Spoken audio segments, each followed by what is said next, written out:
പുല്ലൂർ കണ്ണാങ്കോട്ട് ഭഗവതിക്കാവിൽ മൂവാണ്ട് കളിയാട്ടത്തിന് തുടക്കമായി. ഇതിന് മുന്നോടിയായി വ്യാഴാഴ്ച രാത്രിയിൽ നടന്ന തിരുമുൽക്കാഴ്ച സമർപ്പണ ഘോഷയാത്ര പിന്നിട്ട വഴിത്താരകളെ വർണ്ണാഭവും ആത്മീയ നിർഭരവുമാക്കി. This news sponsored by Yenepoya speciality hospital, Kodialbail, Mangalore. ജനുവരി 23-24 തീയതികളിലാണ് ഇത്തവണ പുല്ലൂർ കണ്ണാങ്കോട്ട് ഭഗവതിക്കാവിൽ മൂവാണ്ട് കളിയാട്ടം നടക്കുന്നത്. ഇതിന്റെ ഭാഗമായിട്ടായിരുന്നു വ്യാഴാഴ്ച രാത്രിയിലെ തിരുമുൽക്കാഴ്ച സമർപ്പണം.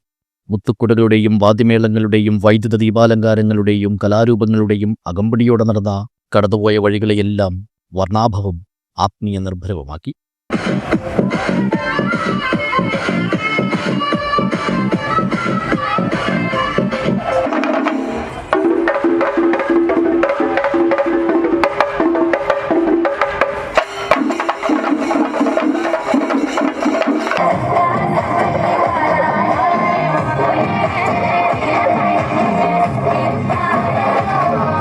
വേലാശ്വരത്തെ വ്യാസേശ്വരം ശിവക്ഷേത്രത്തിൽ നിന്നും ആരംഭിച്ച തിരുമുൽക്കാഴ്ച കാലിച്ചാൻമരം, തട്ടുമ്മൽ, പുല്ലൂർ, ഉദയനഗർ പ്രദേശങ്ങളിലൂടെ വന്നാണ് ഭഗവതിക്കാവിൽ എത്തിച്ചേർന്നത്.